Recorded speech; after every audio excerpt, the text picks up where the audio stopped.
Hello and welcome to Sunrise Perspectives by Teresa. I'm Teresa and I am so glad to have you here with me today. Today's topic is you can do hard things. This is how my week started off. I had a lot of self-talk. I practiced visualization. I took small baby steps in preparation and ultimately put my trust in my higher power. For me, that is God. I knew I had something hard coming. It was on my calendar. I knew it would be difficult, and the road to recovery would be equally challenging. You see, about a week ago, I had shoulder surgery. The experience got me thinking about what it takes to overcome challenges. Building resistance and being able to do hard things does not always start when you're in the middle of a storm. Sometimes, in my experience, we know we're heading for a storm, so we prepare.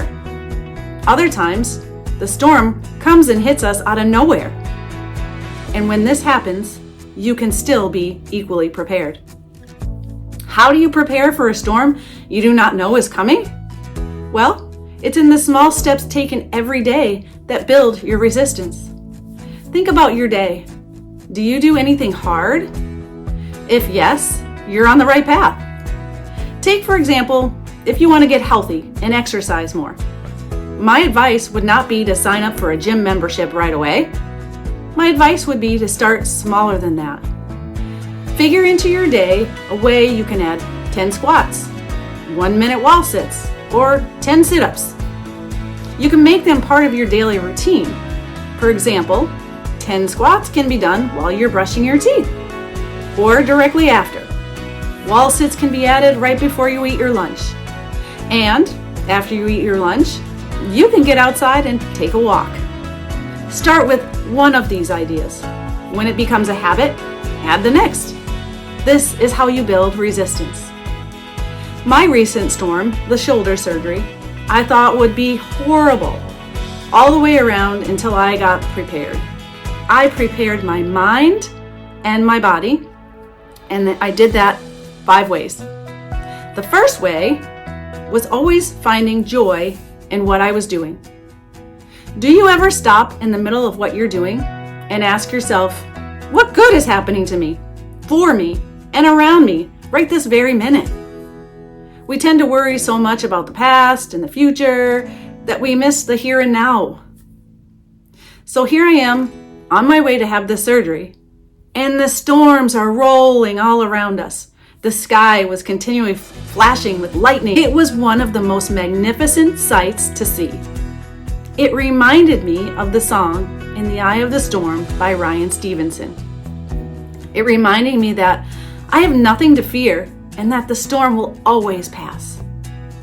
Number 2, do hard things.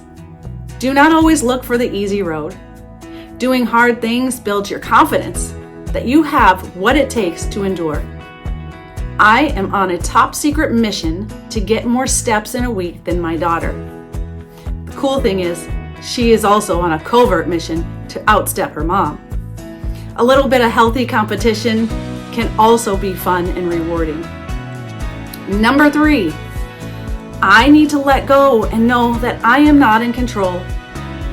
Thinking that I can control anything about certain situations can be maddening. So much so that it's the equivalent of sitting in a rocking chair, rocking back and forth, and thinking you're actually going somewhere. I will control those things that are within my control. The rest, I will trust my higher power, who sees the big picture, to work out any situation I may be walking through for my good. Number 4, self-talk. Self-talk is useful. It goes back to the saying, small things every day that build you up. For example, you wake up and before you put your feet on the floor, you tell yourself something positive. It's a good day to have a good day. You can do hard things, or there's nothing I can't handle today. When your thoughts get off track, and they sometimes will, pull yourself back into the present and offer positive motivation, just like you would for a close friend. Number 5, visualization. Picture yourself doing something just outside your comfort zone. When you picture yourself doing this thing, do you see yourself as successful? There is power in visualization and allowing your brain to see that you get it right. I have learned through reading that our brains are so smart that they perceive visualization as the actual outcome. In other words, what you think will happen. I used to worry a lot before going to sleep at night. Let me tell you, it's not a good idea. It robs you of your precious sleep and so much more. Currently, I use visualization to fall asleep. I will picture myself somewhere warm and fun and think about what it would be like. What would I see? What would I feel, hear? What would the experience be? It's calming and it helps me to fall asleep. If you need help with this, there's apps that can walk you through the process. Once you know how to do it, you can venture off on your own. My key takeaway from this message is that you are capable, strong, and successful if you allow yourself to grow through adversity one baby step at a time. If you want to live a peaceful life, stop worrying. Trust that you are right where you're supposed to be at this very moment. Enjoy the present by being thankful and aware. One thing I know for sure is that you can do hard things. Thank you so much for watching. If you like this video, please hit the like button, and if you would share, I would greatly appreciate it. Thank you. Bye.